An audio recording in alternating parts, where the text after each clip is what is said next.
What if the most dangerous moment of your life arrived on a perfectly ordinary evening?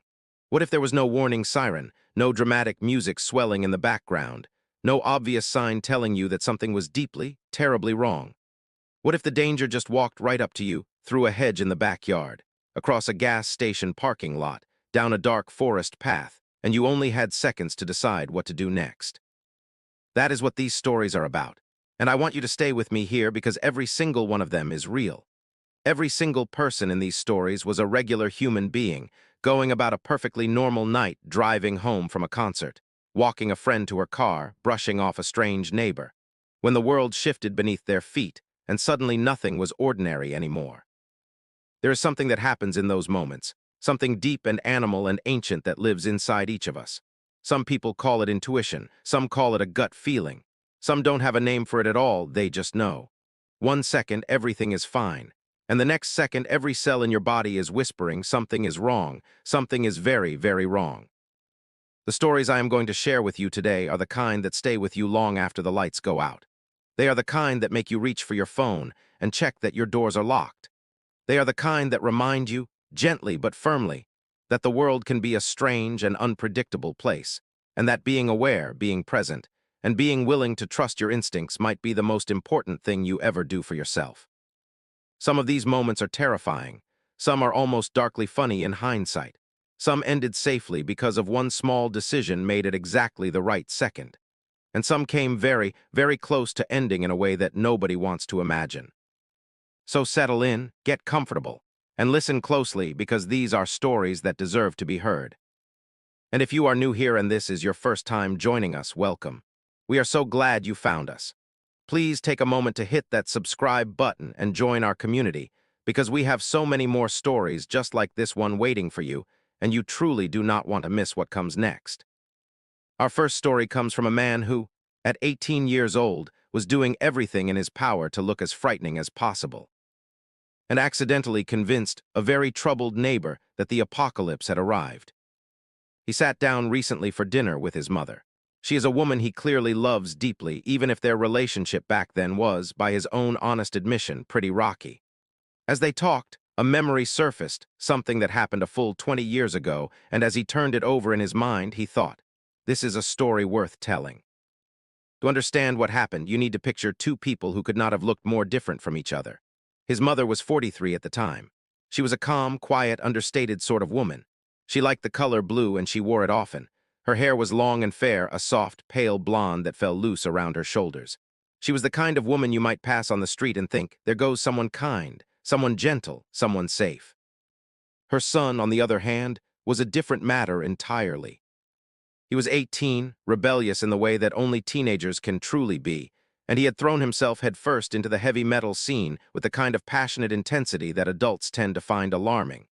He was the vocalist in a black metal band. Now, if you have never encountered black metal vocals before, let me paint you a picture. Those sounds that come out of a human throat are not what you would call conventional singing. They are more like the kind of sounds you would expect to hear in a very dramatic horror film. Inhuman, guttural, raw. He was quick to point out with a hint of pride that it is actually a learned technique. But to an unprepared ear or to a disturbed mind, it could sound like something else entirely. And the look that went with the music, long dark hair, a full beard, a strong, muscular build. When he came home from a show, he wore a long black garment similar to a monk's robe, a heavy studded leather belt, studded wrist bracelets, and a large pentagram hanging around his neck on a thick chain, and the face paint. Corpse paint, as it is called in that world, stark white and black paint covering his face in dramatic, almost theatrical patterns, turning him into something that looked less like a teenage boy and more like a figure from a nightmare. Behind their home stood a house managed by a social services organization, the kind that provides sheltered, supported living for people who need structured care. 3 men lived there. 2 of them, a man he calls Abe and a man he calls Bart, were clearly in need of support but were entirely harmless and perfectly pleasant. And then there was the third man, Carl. Carl did not seem particularly unusual at first glance. He was a slight man, not very tall, and he dressed neatly and carefully. But there was something in his eyes. If you have ever been around someone who has fully lost their grip on the world that the rest of us share, you know the look. There is a particular quality to the gaze, a quality that sits somewhere between intense focus and total vacancy at the same time. Carl had that look. He was heavily medicated, but as it turned out, the medication was only doing so much. Carl suffered from severe religious delusions. In his mind, the people around him were not ordinary human beings. They were figures from Scripture. They were angels, demons, saints, and sinners walking the earth in human form. And after watching his neighbor's teenage son come and go from the house in full corpse paint and black robes, and after hearing the frequent, heated arguments that the mother and son regularly had, Carl reached a conclusion. The boy was a demon, a literal biblical demon. And the woman, the gentle woman in her blue clothes with her long blonde hair who looked, if you squinted and believed hard enough, like every traditional painting of the Virgin Mary you had ever seen. She was exactly that. She was the Virgin Mary herself, and the demon was trying to drag her down to hell. Carl held these beliefs quietly for a while. His medication, combined with whatever remained of his self-control, kept them in check. He was not considered a danger to anyone, not until one hot summer afternoon when the young man received a visit from the police over a fight he had gotten near. His mother did what any warm, community-minded person might do. She invited the officers to sit in the garden while they spoke to her son. It was a perfectly reasonable gesture. But in Carl's fractured perception of reality, watching police officers arrive at the home of the Virgin Mary was something else entirely. Something cosmic. Something that meant the time for waiting was over. The police left. The young man managed to talk his way out of any serious trouble, convincingly explaining that he had simply been in the wrong place at the wrong time. And then, as the officers drove away, he and his mother fell into one of their familiar arguments, just an ordinary evening. But Carl had stopped taking his medication. 1 week later, the young man had a show in a city nearby. He performed, he finished, and at around 3 o'clock in the morning, he drove home. He was smart enough not to drink or smoke before getting behind the wheel, though he was very much planning to make up for that as soon as he arrived. With him in the car were 2 of his bandmates, a man he calls Andre and another he calls Quentin. They pulled up to the house quietly, not wanting to disturb his sleeping mother. He slipped inside, grabbed some beers from the kitchen, and they settled into the garden. Smoking had to happen outside anyway. It was a warm night, the kind of summer night that feels generous and slow. They sat, they talked, they smoked, they drank. By anyone's account, it was a perfectly good time. And then Andre said, "What the heck?" He was pointing at the hedge at the far end of the garden. All 3 of them, quite thoroughly intoxicated by this point, watched in absolute silence as Carl came wrestling himself through the hedge. He was wearing a long white gown. On his head, secured in some improvised fashion, was a circle made of aluminum foil, and in his hands he was carrying a cross. Not a delicate little decorative cross. A large, solid wooden cross, long enough, the young man noted, to measure roughly the length of his own arm. Carl emerged from the hedge, straightened himself up, and surveyed the 3 figures in the garden with the blazing certainty of a man on a divine mission. "Be gone, forces of evil," he shouted, and he began to wave the cross at them. For a long, frozen moment, none of the 3 young men knew what to do. And that hesitation, that stunned, bewildered stillness, was probably all the confirmation Carl needed. In his mind, the cross was working. The demons were paralyzed, so he did the logical next thing. He ran straight toward the open back door of the house. That snapped the young man out of his stupor immediately. He bolted after Carl, shouting at him to stop. But Carl was already inside, running up the stairs, shrieking that he was coming to save the Virgin Mary. What happened next had the quality of something that you could not possibly invent. The commotion woke the mother. She appeared at the top of the stairs in her white pajamas, her long blonde hair falling loose around her shoulders. Eyes wide from being startled awake. To a man in the grip of a profound religious delusion who had spent weeks believing this moment was coming, the sight of her must have been overwhelming. Carl froze mid-step. Then he sank to his knees, and he began to pray. 3 young men in various states of intoxication and corpse paint piled up behind him. Quentin was still trying to process what was happening. Andre was edging toward the back of the group. And the young man, furious, protective, absolutely ready to physically remove this man from his home, grabbed Carl by the back of his thin neck. Because whatever difficulties existed between mother and son, whatever arguments they had, whatever rebellious phase he was going through, this was his mother. And no one was going to frighten his mother in her own home. not on his watch. But Carl in that moment had the strength of conviction behind him. He wrenched himself free, spun around, and swung the cross. It connected solidly with Quentin's head. Andre and the young man exchanged a single look, a look that said, "This is happening, Carl is going down." And then his mother spoke. "Stop." One word delivered with a quiet authority that cut straight through the chaos. Everyone went still. She walked slowly and calmly down the stairs, past the three bewildered young men, and approached Carl. She reached out and took his hand in hers. "I think," she said softly, "that you are seeing this wrong." Carl looked up at her, and something in him cracked open. The tears came all at once, not polite, restrained tears, but the full, broken, helpless sobbing of someone who has been carrying an enormous weight for a very long time. He told her between sobs that he only wanted to protect her, that the creatures behind him had been trying to take her away, that he had come to keep her safe. She listened to every word. She did not mock him. She did not flinch. She just nodded slowly and said, I know, but that really isn't necessary." She turned quietly to her son and motioned to him. With a sigh, he stripped off the heavy robe, the studded belt, the wrist bracelets, the pentagram, all of it. He stood in the hallway in nothing but his boxers. He had whispered to Andre to slip downstairs and call the police to stay down there and wait. And so the scene that remained at the top of those stairs was a middle-aged woman in white pajamas smiling gently. A groan. Man on his knees, still weeping. A friend sitting against the wall holding the side of his head. And a muscular 18-year-old in his underwear. "He is just a kid who likes to dress up," the mother said pleasantly, gesturing at her son. "Honestly, I am not very fond of it myself, but it is just a game. He is not what you think he is." Carl looked at the young man. Then he looked at the woman who, in his heart, he truly believed was the most sacred being on earth. He took one long, shuddering breath. He looked down at his cross. And then, in a voice that was almost childlike in its surprise and wonder, he said, "Didn't I tell you?" Apparently addressing the cross, as though it had been doubting him all along and he was now vindicated. He stood up. He made his way back down the stairs, through the garden, and back through the hedge to his own home. The police arrived shortly after. Everything was explained. The next day, Carl moved out of the residence behind their house, and the story might have ended there as an unusual night, a close call, something to shake your head over and eventually laugh about. Except that 2 days later, Carl's social worker came to visit.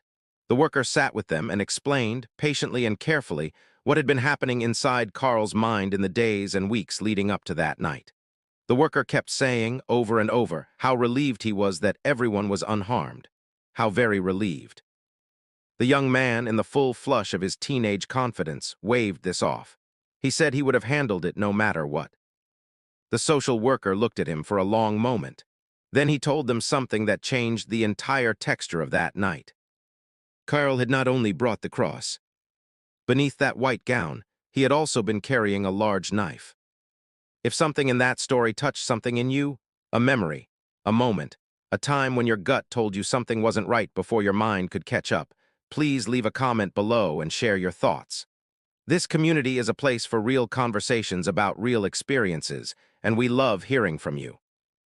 Our next story comes from a woman who worked at a small pet store during her college years. It was the kind of quiet, low-key job that most people would have found perfectly pleasant, and for a while it was. The shop was small and quite specialized. It focused primarily on saltwater fish and reptiles. Because of that, it was not at all unusual for curious newcomers, people who had just gotten their first aquarium, or someone thinking about getting a bearded dragon for the first time to come in with lots of questions. She and her colleagues were used to it. They were happy to help. That was part of the job. About a year after she started working there, a man began coming in. He had questions about the bearded dragons. She answered them the first time he visited. She answered them the second time, too. Each visit stretched on for an hour and a half, sometimes nearly 2 hours. That was a long time for a conversation about reptiles, but she gave him the benefit of the doubt. Some people are genuinely fascinated by animals. Some people are just learning. But he kept coming back, and he never bought anything. He never looked at any of the other animals. He would not speak to her colleagues, even when they were standing right beside her, ready to help. He only wanted to talk to her. And after about the third visit, during which he spent a full hour asking detailed questions about bearded dragon mating habits, and then casually slipped in a question about whether she had a boyfriend, the entire staff had begun to feel uneasy. He knew her schedule. Because the store was so small, it was not hard to figure out. She started calling friends and asking them to come in and hang around while he was there. Just to have people nearby. Just to fill the space with familiar, friendly faces. She told him each time he nudged toward something personal that she was not interested. She told him she had a boyfriend, which was not true, but it seemed like the simplest way to redirect him. For a while, they all told themselves it was probably just awkwardness. Some people have poor social instincts. Some people do not read subtle cues very well. They were generous with their interpretation of him. But then things shifted. He started coming in and not finding her, and instead of leaving, he would find her car in the parking lot. It was easy to identify. He would linger around it. And eventually, her boss and her manager began telling her to slip into the back storage room, the employees-only area, and wait there until he left. Her friends were unsettled. Her coworkers were actively working to discourage his visits. She herself was becoming genuinely frightened. The atmosphere around his arrivals had changed. Completely, it no longer felt like a nuisance. It felt like something darker and more serious. Eventually, she made the decision to quit. The job simply was not worth it anymore. About a month after leaving, she was watching the evening news with her father when the screen showed a face she recognized. It was him. He had been removed from his ex-girlfriend's property by police in a local town after some kind of incident. He returned to her home that same night. When she did not show up for work the following day, her coworkers requested a welfare check. The police arrived at the address. He opened the door. He told them his name was Zeus. That was not his name. He let the officers in. They found her in the bathtub. She was on a tarp. In the kitchen sink, police found bloody dishes, silverware, and pans. He had cooked parts of her heart, her liver, and her brain. He had eaten them. He was awaiting trial. News footage showed him being escorted toward court, giving interviews, claiming at one point that he had been possessed by a demon. Further investigation revealed that he had killed 2 other people before this, had served prison time, and been released before moving into the area where she had worked. She was not a small woman by nature, but when she thought about those long afternoons when he had stood across the counter from her, asking about mating habits, asking about her boyfriend, watching her, she felt something cold settle over her. And she was grateful, profoundly and quietly grateful, that she had quit when she did. The next story is a different kind of close call, one that unfolded on a dark road, at a gas station, in the middle of the night, with a sleeping woman in the passenger seat and a very determined man approaching from the shadows. The person telling this story is a young man in his late 20s. He is tall, around 6'4", and he is, by his own description, perhaps a little too willing to do favors for the people he cares about. He tends to say yes when friends need something, even at inconvenient times, even when it would be perfectly reasonable to say no. Most of the time, those favors were harmless. A ride home from a bar, a late-night grocery run, things like that. One night at around 1:30 in the morning, his phone rang. It was a friend, a woman he calls Claire. She was calling from a bar that was just about to close, and she was in no condition to drive herself anywhere. She had been drinking, and she knew it, and she was asking him to come and pick her up. The bar was about 10 minutes from his house. Claire's home, on the other hand, was 35 to 45 minutes away on the far side of the city. It was not a small ask, but Claire had been genuinely good to him over the years, and he felt he owed her. So at about 10 minutes to 2 in the morning, he picked up his keys, secured his concealed carry firearm in its holster, and drove to the bar. When he pulled into the parking lot, nearly empty now that the bar had closed, occupied mainly by the cars of employees who had not yet finished up inside, he saw her immediately.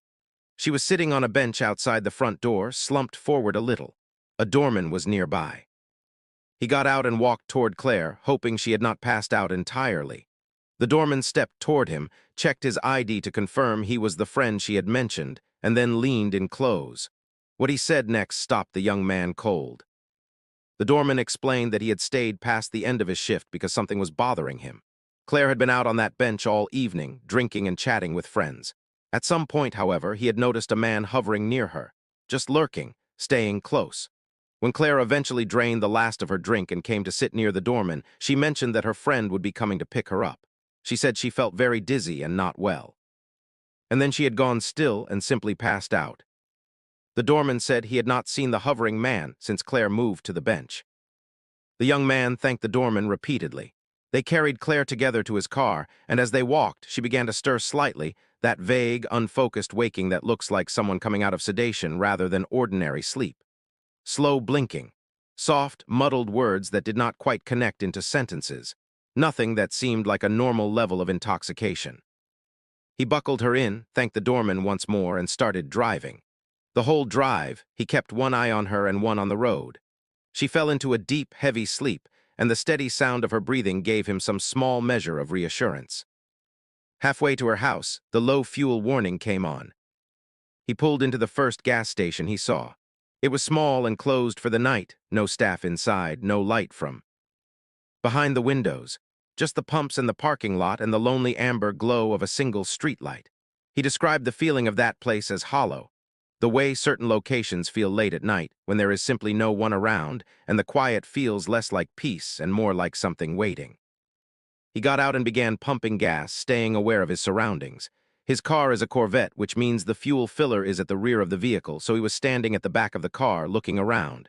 The gas station sat at a street corner. To his left was the front of the store. Ahead and to the right were the air pumps and some parking spaces. Behind the store, accessible from a back street, was a diesel pump. And then he heard it, a sound from his left, a metallic dragging, irregular and slow. He turned and saw a figure about 20 feet away coming around the corner of the building. The man was dragging a long metal pipe along the ground, just letting it scrape against the pavement. The young man went on high alert immediately. Something about the man's posture was wrong. His gaze was not casual or accidental. He was looking into the car. He tried the straightforward approach first. "Hey," he called out, "everything all right, man?" The man did not look at him. He just answered, flat and certain, "You took my girlfriend from me. I'm here to take her back." And then he looked up. His eyes were wild with something past reason, and he took a step forward. The young man shouted at him to back off, told him to turn around, told him no one had to get hurt. Loud, firm, using the full depth of a voice that has always run naturally low. It did not work. The man kept coming. So he drew his handgun. Later, he was honest about what that moment felt like, not cinematic, not empowering, not the way people sometimes imagine it. His voice cracked when he shouted for the man to stop. He was scared in a way that no amount of time at a shooting range could prepare you for. He is deeply against violence. He did not want to shoot anyone. He wanted the man to stop, to turn, to walk away, so that nothing irreversible had to happen. The man threw the pipe at him. It whipped past his head, not toward the car, thankfully, and he dropped behind the Corvette for cover, putting the solid bulk of the vehicle between himself and the threat. When he rose and aimed over the rear of the car, the man was gone. Car door slammed. Tires screamed. A vehicle launched off the curb on the east side of the lot and tore down the road, weaving badly as it went. He yanked the pump from the car, screwed the cap on without stopping to do it properly, and drove. And then the reality of it hit him fully. Claire had been drugged. He was now certain of it. And he had been followed. This man had somehow known which car she was in, had tracked them from the bar, had waited for a moment of vulnerability. He had not noticed because he had been focused on Claire and on the road, and he had not thought to watch his mirrors carefully enough. He drove to Claire's neighborhood in a heightened state of awareness, checking every car behind him, changing his route, circling a neighboring block 4 times before he was satisfied that no one was still following. When he finally pulled up to her home, he managed to rouse her enough to walk her inside. She was disoriented and frightened.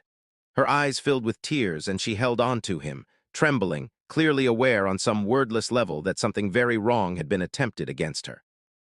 He got her settled. He left a note on her nightstand. He stayed the night on her couch. In the morning, she was sick and unwell in a way that confirmed everything. He drove her to the hospital. She was tested and treated. She still does not remember most of that night, just the phone call she made and wanting to sit close to the doorman. His advice, offered at the end of this story with quiet sincerity, is simple. If you go out, go with people you trust. And if you are on your own, stay aware. Stay present. That night could have ended in any number of terrible ways. It did not, and for that, he is quietly, deeply grateful. We will take a breath here because these stories carry weight. And if you have been feeling that weight alongside the people sharing them, if any of this has felt familiar or hit close to home, please leave a comment. You are not alone, and your voice matters here. Give this video a like if these stories are speaking to you, and please share it with the women in your life. Some of these stories might be exactly what someone needs to hear. Our next story is quieter in some ways, but no less unsettling. It comes from a person who moved into their very first apartment on their own, a small basement unit in a building on the edge of a college campus, in a neighborhood. That mixed the comfortable and the struggling in roughly equal measure. The apartment was tiny. There is no other word for it. A mattress on the floor against one wall. If you lay on the floor with your feet pressed to the edge of the mattress, you could stretch out your arms and touch the opposite wall with your fingertips. A kitchenette near the door, a small bathroom in the back. That was all. It was the kind of space that teaches you very quickly how little you actually need. One night at around 4 in the morning, they were jolted awake by a sound. Growling. Not a low, distant sound that might be easy to dismiss. Something close. Something that filled the small apartment with an immediacy that made it impossible to locate. Was it inside the room? Was it right there, just beyond the foot of the mattress, hidden in the pitch darkness? The sound rose and fell. It grew louder and more agitated, then softened slightly, then surged again, higher-pitched and more frantic, a sound that crossed over from growling into something closer to a shriek before going quiet. They lay under their blankets and did not move for almost 30 minutes. Too frightened to get up, too awake to pretend it was a dream. Eventually, there was scratching at the apartment door. And then silence. No animal, no intruder. The apartment was empty as it had always been. What they eventually pieced together was this. Their next-door neighbor, a woman they had barely seen and certainly never heard, had been lying on the floor of the shared basement hallway, just outside their door and out of their line of sight in the dark. She would position herself where she could not be seen, and she would lie there for long stretches of the night, growling and speaking in what seemed to be a language that was not English, and that may not have been any language at all. She did this several more times over the weeks that followed. The young person living in that apartment had no phone. The basement held only the two apartments, theirs and hers, along with the building's furnace and water heaters and storage rooms. No other tenants shared that level, and so every night she lay in the hallway, they heard it alone, and there was no one to call and nowhere to go except through the front door and past her apartment. That became a problem. Every time they needed to leave their home, they had to slip past her door as quietly as possible. If she heard them moving, she would throw herself at her own door, slamming and shrieking until they were far enough away that the sound finally faded. They developed the habit of tiptoeing, of holding their breath, of leaving quickly and returning the same way. They spoke to the landlord. The landlord was not unkind, but he had never witnessed any of this himself. As far as his experience went, she was a quiet, pleasant, unremarkable tenant who kept mostly to herself. Since no one else lived on that floor, there was no one to corroborate the stories. It was a strange and helpless feeling to experience something so consistently alarming and have no one else able to confirm it. About a month after that conversation, she set a small fire in her apartment. She had placed bread directly on a stove burner, become distracted, and forgotten about it. The flames were contained before they spread, but the building was evacuated, and she was taken to the hospital for smoke inhalation. She was released the following day. When the building staff went in to assess the fire damage, they found something that must have stopped them in their tracks. Every single surface of that apartment, every wall, every inch of available space had been covered in handwriting. Small, neat, careful cursive.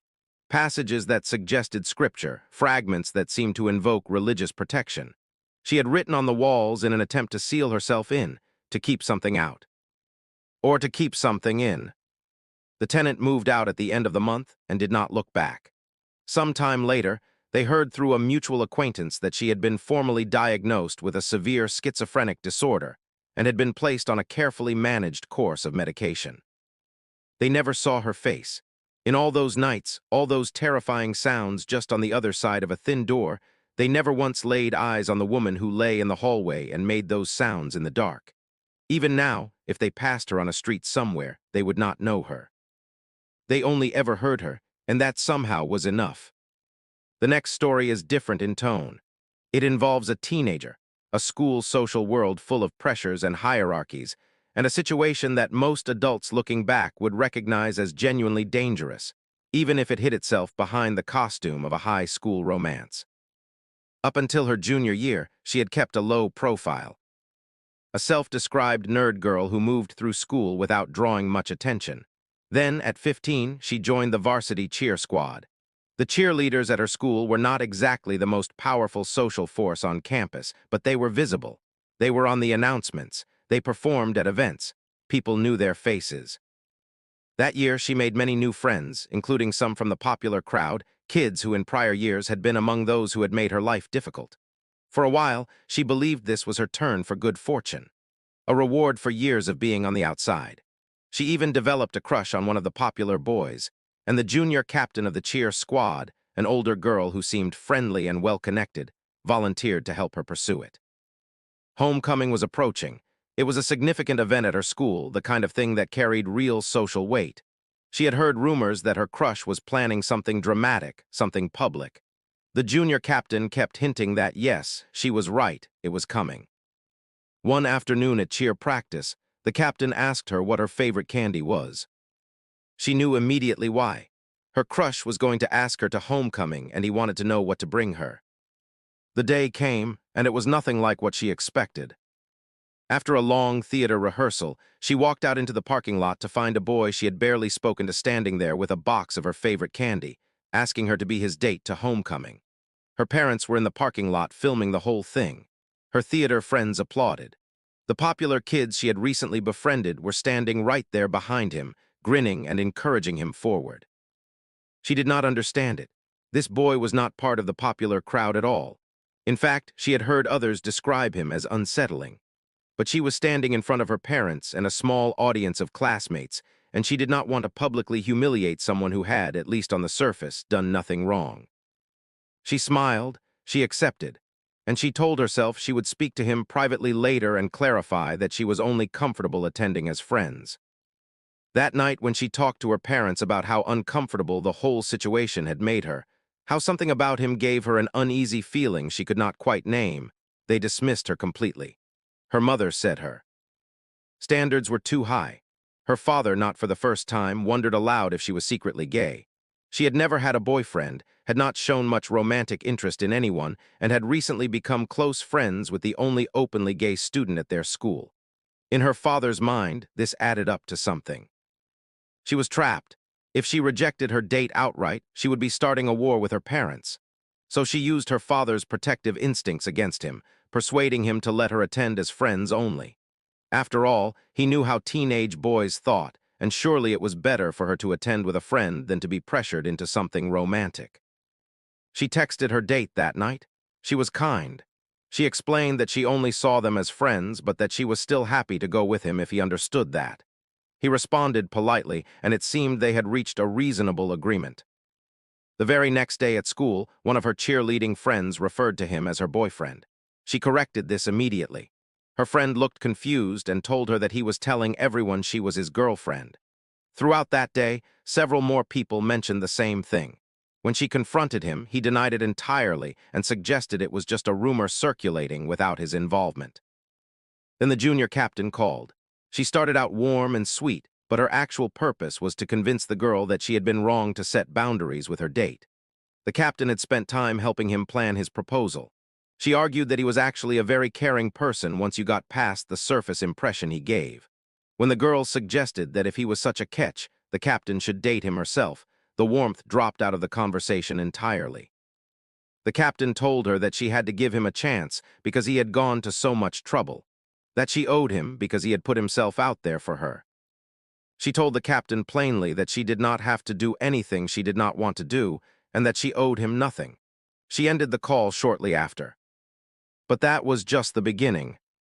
Starting the following Monday, her date began appearing in the hallway at the precise point where their paths crossed between 6th and 7th period. Each time, he would have a rose held between his teeth, presenting it to her in a way that everyone around seemed to find terribly romantic.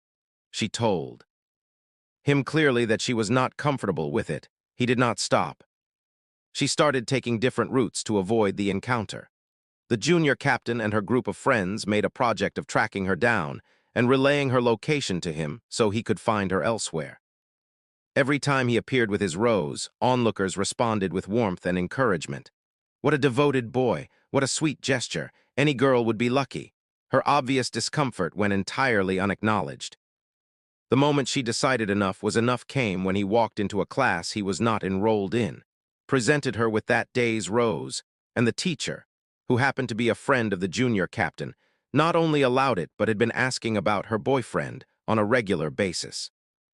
She told him to leave and not come back. He looked hurt and walked away, and her classmates turned on her. She was called a cold, heartless person, an ice queen. Nobody was interested in her side of any of it. The school had collectively decided she was secretly in love with him and that her rejection was just theater. Her crush, whom she had originally hoped to date, joined the junior captain in pressuring her to return this boy's feelings. At every school event, he was there. At football games, he waved a flag in the student section specifically so she would see him from where she was cheering. He waited by the team bus in the parking lot just to hug her after performances. The other cheerleaders described this as endearing. She did not know what to do except let it happen and hope the school moved on to its next distraction. The truth about how it had all started emerged eventually, as truths in high school usually do, in the locker room. The junior captain, it turned out, had been meeting with this boy in the afternoons, genuinely helping him plan his homecoming proposal. He had come to her because he had a crush on the girl. But instead of simply facilitating an honest invitation, the captain had told him that the girl already liked him back. She had spent weeks convincing him of something that was entirely untrue, that his feelings were mutual, that this girl was interested in him, that they were practically already a couple. When confronted with this, the captain showed no remorse. She told the girl she should be grateful, because people had been starting to whisper about her being gay, and this whole situation had quieted that rumor. Downed, homecoming night arrived. Due to cheer commitments and a chain of mishaps involving a switched backpack and a missing dress, she only attended the dance for about 30 minutes. She danced. She tried to enjoy what was left of the evening.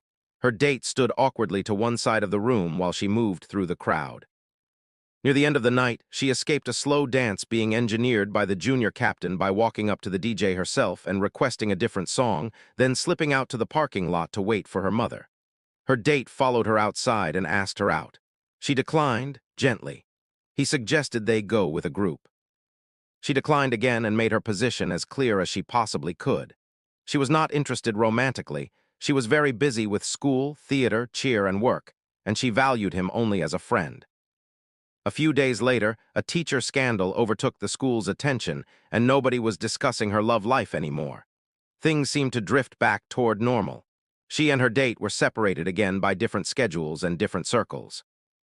Then on a Friday at a football game, her crush, the boy she had originally hoped to go to homecoming with, asked her to sit on his shoulders during the school anthem, which was considered something of a romantic gesture at that school. She accepted, overjoyed, hoping it signaled the beginning of something new. She noticed but chose to ignore, the flag being waved frantically in the student section. On Monday morning, her date stood on a chair in his second period classroom and announced to everyone that they should be wary of her crush, that he would steal your girlfriend from you. Within hours, the school was buzzing. She was once again the villain of a story in which she had never wanted a role. People called her unkind names and gave her cold looks in the hallway. By fifth period, she was trembling with the effort of staying in school rather than simply walking out. Then her phone buzzed with a message from a cheerleading friend. The friend had changed her position on the whole situation after witnessing what was unfolding. She told her that in his fifth period class, her date was saying things that frightened her. He had started by saying he wanted to kill someone because she would not love him. This had escalated into saying he would kill her crush for lying to him and taking her away. And then he started talking about her address. Her parents had given it to him earlier in the ordeal when he had originally wanted to ask her to homecoming in person, and saying he would make her pay. The hallway between her sixth and seventh period classes was unavoidable.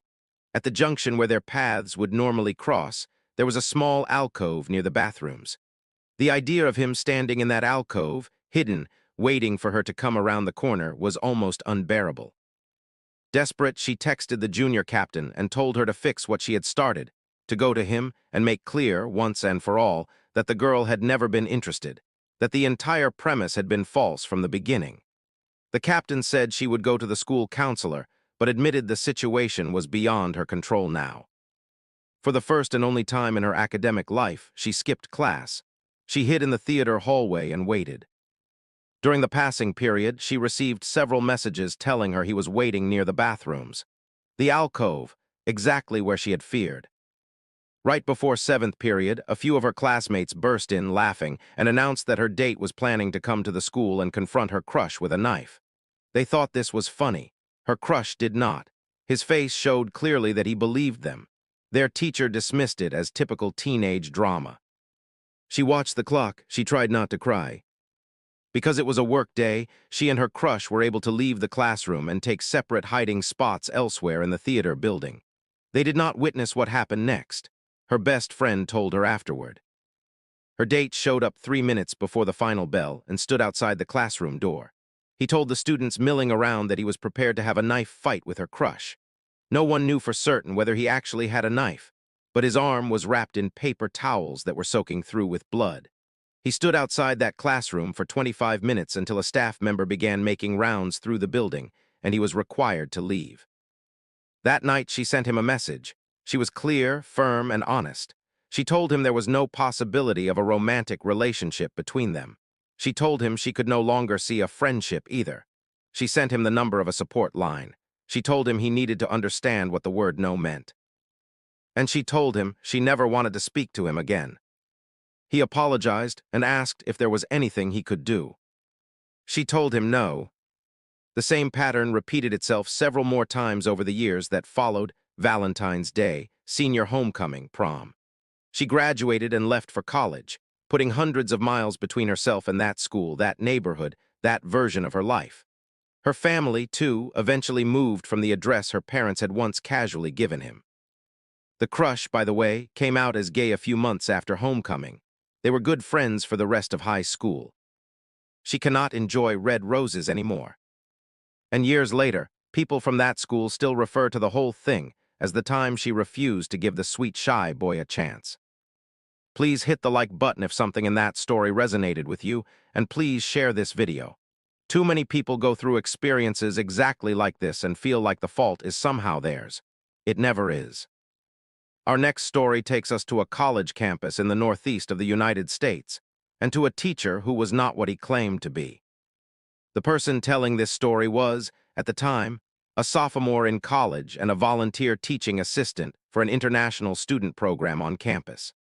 The program helped students from other countries earn a certificate demonstrating their English proficiency, proof they could carry with them when applying to universities or employers. She had friends from the program, and because she wanted to eventually teach English abroad herself, those friends had put in a good word for her with the staff so she could gather practical experience. It was an informal arrangement, which meant she had no hesitation about forming genuine friendships with the students she worked with. She was not a very outgoing person naturally, but the warmth of the community around this program had drawn her out of herself in good ways. One particular semester, a large group of students had come from Mexico. They lived together in an off-campus housing complex. The students were social and warm, and when they found out that their quiet teaching assistant had never really been to a party, they insisted she come to the next one they threw. She did. She had a genuinely lovely time, an evening full of language-mixing conversations and the easy laughter of people who were all a little far from home. As the night wore on, a small group retreated to a friend's room for some fresh air and quiet. And that was when someone noticed something that made the lightness of the evening fall away entirely. One of the students, a 19-year-old named Pamela, had not come back from her afternoon tutoring session. She had gone to a local diner to meet with one of the teachers for a private session scheduled for 5 o'clock, expected to last no more than a couple of hours. It was now 11:30 at night, and no one could reach her. When she asked which teacher Pamela had gone to meet, the answer made her skin go cold. His name was Charles. There were about 5 teachers at the program. Of all of them, Charles was the one who had always set off something uncomfortable in the people around him. He was about 40 years old, of Japanese and American descent, with short black hair that had been visibly flat-ironed and fell partially over his glasses. There was something studied and deliberate about his appearance, as if he were very conscious of the image he was constructing. She had tried to spend time observing each teacher's classroom style for professional insight, but she had cut her scheduled time with Charles short because the atmosphere in his classroom made her deeply uncomfortable. He spoke to his students in a way that was condescending, peppered with comments that crossed lines, remarking on a girl's clothing, telling odd, self-aggrandizing stories about his own wild younger years, suggesting his students follow his example. All of this in the middle of a lesson. He was also physically intrusive, particularly with the Latino students in his class. He would grab their shoulders, place his hands on the small of their backs, and on more than one occasion, brush against them in ways that were clearly not accidental. Everyone who spent time around him had the same reaction. They stayed away when they could. After the group shared some of these stories, the anxiety in that small room deepened. The last confirmed message from Pamela had been sent at 5:15, when she had texted to say her phone was nearly dead, but she would figure out her own way home after the session. It was the middle of winter. There was a blizzard warning in effect. The diner was 3 miles from where the students lived. A few people suggested she might have decided to wait out the storm, but the storm could last for days. Another possibility was that she had simply gotten disoriented, trying to find her way home through the snow. None of them had a car. They told some of the young men in the group, who formed a search party and set off down the main street on foot. They were back within minutes, and Pamela was with them. She was covered in snow and soaked straight through to her skin. Being from Mexico, none of the students had come prepared for a genuine northeastern winter. She was shaking and exhausted, but she was safe. After a hot shower and some time to settle, she told them in Spanish what had happened that evening. When she arrived at the diner at 5 o'clock, Charles was not there. She waited for 40 minutes, growing increasingly anxious as the skies outside darkened and the snow began to fall harder. She was just about to give up and start walking back when he finally arrived. He apologized and said he had simply fallen asleep upstairs. He lived in the apartment above the diner, you see. And then he asked whether she would mind taking the lesson up there, where it was quieter and more comfortable. She was shy, her English was limited. She was in a country that was still unfamiliar to her, with a man in a position of authority over her education. She said yes. Upstairs, he spent much of the session asking her personal questions, questions that her limited English made it difficult to answer. And when she stumbled over her words, he would laugh and mock her mistakes. He tutored her for about an hour, then made them both dinner. By the time they finished eating, it was 7 o'clock and the storm was in full force. She told him she needed to get back. He told her a girl like her should not be walking home alone at night in weather like this. He said he would drive her when they were done. It was dark. The snow was deep and getting deeper. She did not know the roads well enough to trust herself. She stayed. When they finished the meal and she moved toward the door, he stopped her. He said he needed a favor first. He led her to his bedroom. She looked in. Against the wall, facing the bed, was a professional photography setup. Lights, a backdrop, equipment arranged with obvious deliberateness. He told her to stand in front of the lights so he could take a few photographs, and then he would take her home, just a few pictures.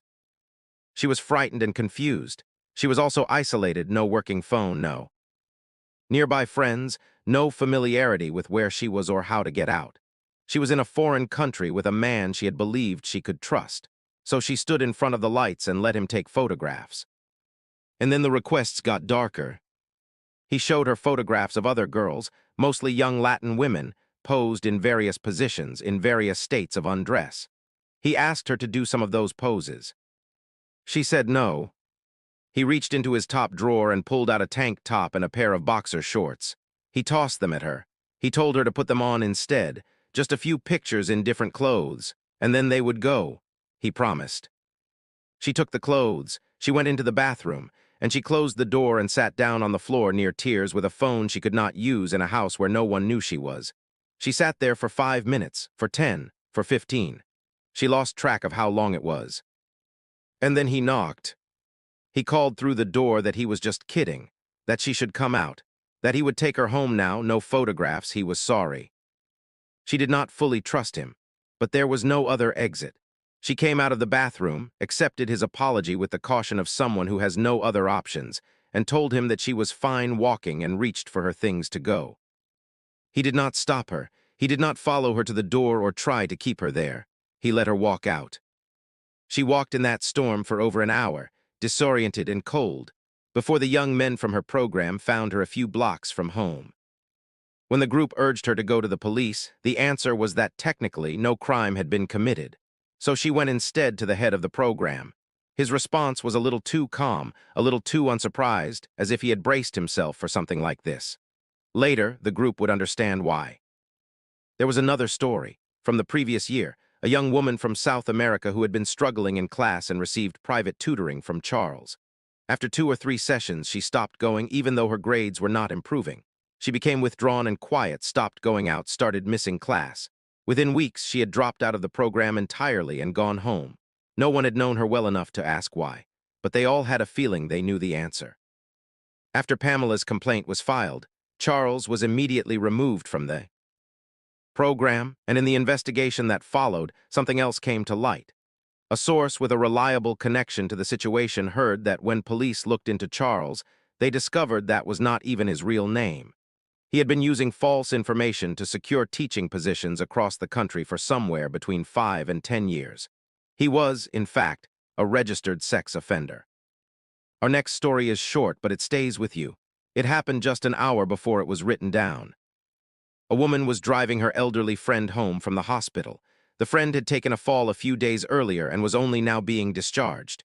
The route back to her apartment took them through a neighborhood that had its rough edges, not a place where trouble was constant, but not a place where you kept your windows down after dark. They were not worried. The roads were quiet. The night was still. They stopped at a red light 5 minutes from the apartment, and a man began crossing the street in front of them. Before she could say a single word about the feeling that had crept over her the moment she saw him, her elderly friend spoke. "I have a bad feeling about that guy." He stopped in front of the car. He stared at them both through the windshield. And then he began shouting loud, directed, furious, pointing his finger at the car, gesturing with his whole body. The windows were up and the radio was on, and they could not hear his words, only the shape of his rage. They both pressed back slightly in their seats.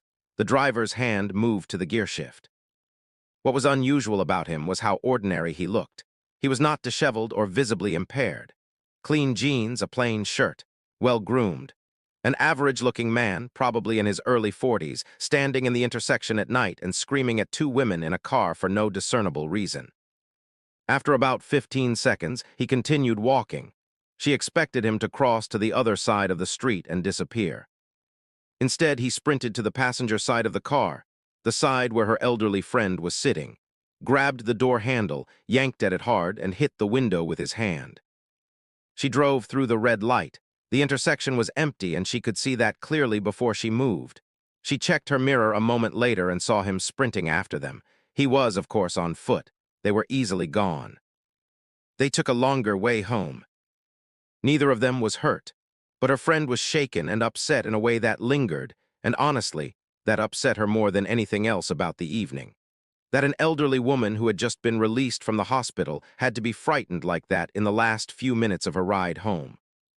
She was still at her friend's house when she wrote this down, sitting on the couch while her friend showered and prepared for bed.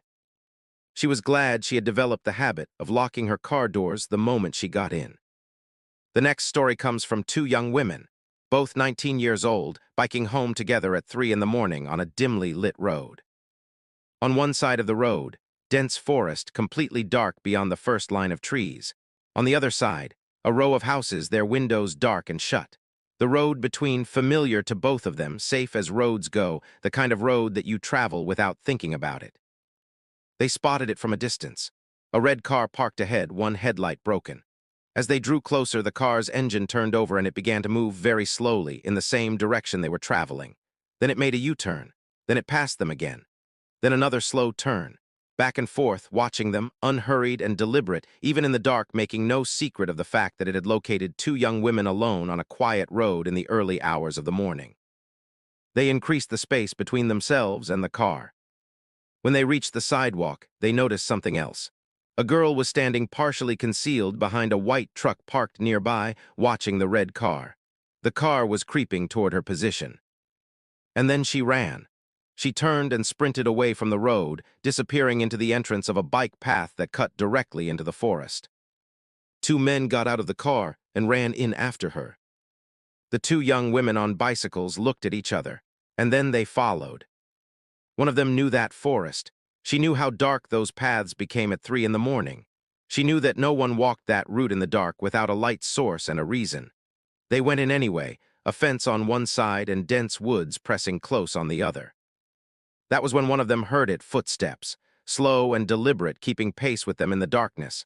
Not an animal, not the wind through the trees, something heavy and patient and human moving alongside them through the undergrowth just beyond where they could see. They kept walking. Ahead of them they could just make out the figure of the girl. One of them called out, shone her phone's flashlight in that direction, and asked if she was all right. The girl turned and looked at them. Her expression was something neither of them could quite name, unreadable, still, oddly blank. And then she ran deeper into the dark. The survival instinct that had been quietly building in both of them finally broke through. They turned and ran. They screamed as they ran, the way people scream when they want the whole world to hear them, when they want to make themselves known and loud and impossible to ignore. They called the police the moment they were back on the road. 3 officers arrived quickly. They asked questions. One drove down the forest path. A few minutes later, they came back and showed the girls a photograph. The police said they had found the girl with one man beside her. One man, but they had watched 2 men get out of that car. Neither the girl nor the man would give their names. Neither would say why they were there. The police told the 2 young women they could go home. They were walking away when they glanced back and saw 3 people, not 2, being loaded into the police vehicle. They never got a clear answer. The footsteps in the dark. The car that waited at the path entrance with its driver in a white bucket hat who stared at them before speeding away. The girl with the unreadable face who ran into the darkness instead of toward help. They kept thinking about it afterward. What if they had not screamed? What if no one had seen the screaming coming? This next story is one that its teller asks you to approach with patience and understanding. She was 20 years old at the time. She was naive, she says. She knows she made choices that she looks back on with discomfort. But she wants to share it anyway because the warning inside it is one worth hearing. It was a summer day about 20 years before she told this story. She was walking to pick up her young son from daycare. She was thin, very thin, thin enough that over the years she had sometimes been mistaken for a sex worker, though she thinks this detail may or may not be relevant to what happened next. The day was hot and she was dressed for it, shorts, a tank top. She was walking along the road when a truck full of men began following her. They circled past her several times, shouting out the windows, and her anxiety climbed. She was in an unfamiliar part of town, and she was getting genuinely scared. A car pulled up beside her. A man behind the wheel, not much older than herself, well-dressed, driving a nice vehicle. He asked if she would like a ride. He did not look dangerous. He was attractive. She was frightened of the truck and its occupants. She got in. He asked where she was going, and she told him, a mile straight down the road she had been walking. He started driving in the wrong direction, but said he just needed to turn around. She gave it little thought. They began to talk. She found herself telling him about her life, that she was currently living in a women's shelter nearby while escaping a domestic violence situation, that her activities were closely tracked by the shelter's staff, that she needed to pick up her son any minute now and would be missed if she did not return on schedule. She believes now that this information is what kept her alive. At some point, she realized he had made another wrong turn. She mentioned it. He said he was taking a shortcut. She accepted this and went back to talking. And then she smelled it. She did not know what that smell was at the time. She knows now. It was the smell of decomposition, of death. It was faint at first, and she turned around in her seat looking for the source, spoiled food maybe, something left in the car by accident. But the car was spotless. Not a single crumb, not a wrapper, not a stray receipt. Nothing. She mentioned the smell. He changed the subject.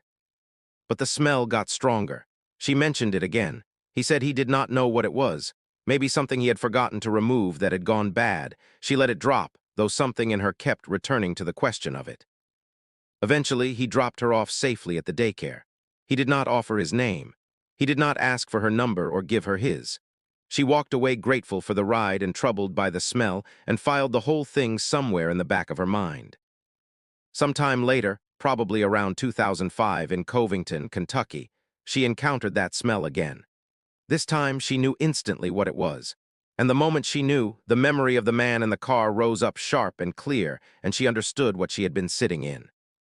She is quite certain that telling him she would be missed quickly, and that her movements were carefully tracked, was the only reason she walked away from that car. Our final story for today comes from a woman who was out in the early evening on horseback, doing fitness work on a large cross-country course. The property spanned 700 acres. She knows these fields well, the ditches, the fence lines, the patches of woodland that break up the open ground. She is 25 years old and slight of build, and she was working her horse, Shane, in one of the more remote sections of the property. It was getting toward dusk. She was wrapping up for the day when Shane began to refuse a patch of woods they had passed several times earlier in the session without any trouble. That in itself was a signal. Horses have a sensitivity to their environment that humans do not. She urged him toward the trees to see what was bothering him. And then she heard a human voice, low and indistinct, coming from inside the tree line. Someone had been there, hidden, watching her ride, and this section of the property was nowhere near a road. Getting there required real effort and intention. She did not panic. She turned Shane around with deliberate calm and began walking him away from that patch of woods at a brisk pace, planning to head directly to the main barn, taking the widest route around those trees that the field allowed. She had reached the center of the open field when Shane stopped.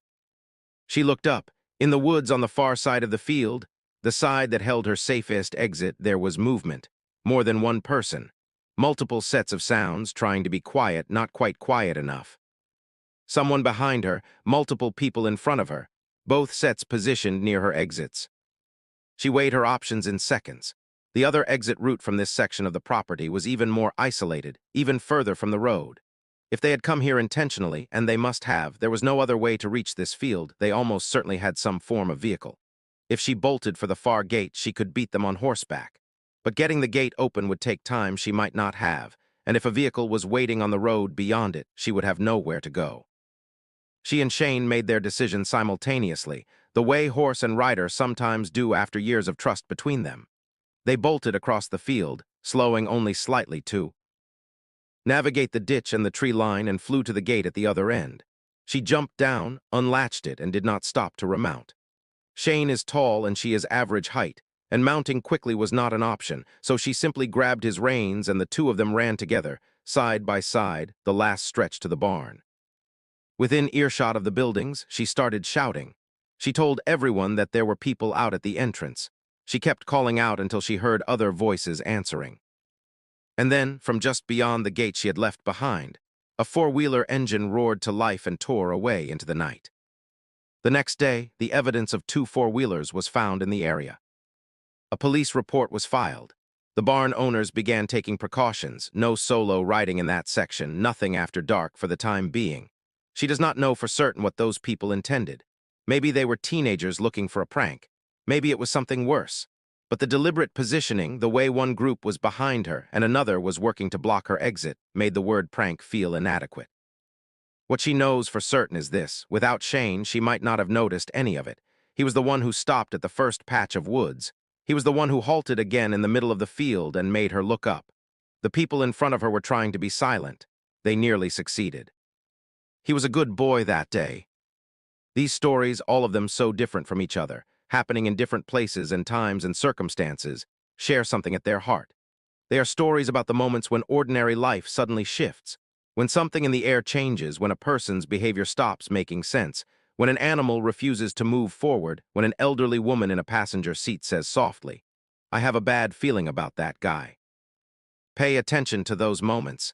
They are worth more than we usually give them credit for. And know this, the people in these stories made it through. Some of them were very lucky. Some of them made quick, smart decisions under enormous pressure. Some of them were saved by other people who stayed when they could have left, who helped when it would have been easier to walk away. That matters: the doorman who stayed late, the friends who formed a search party in a blizzard, the bandmates in the garden at 3 in the morning, the horse that stopped and made his rider look up. We look out for each other. That is the best of us. What do you think about the stories you heard today?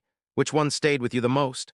Leave your thoughts in the comments. We read every single one, and your words make this community what it is. And if you have not yet hit that subscribe button and the notification bell, please do so now. We have so many more stories waiting, and you truly, truly do not want to miss what comes next. Thank you for being here. Take care of yourselves and take care of each other.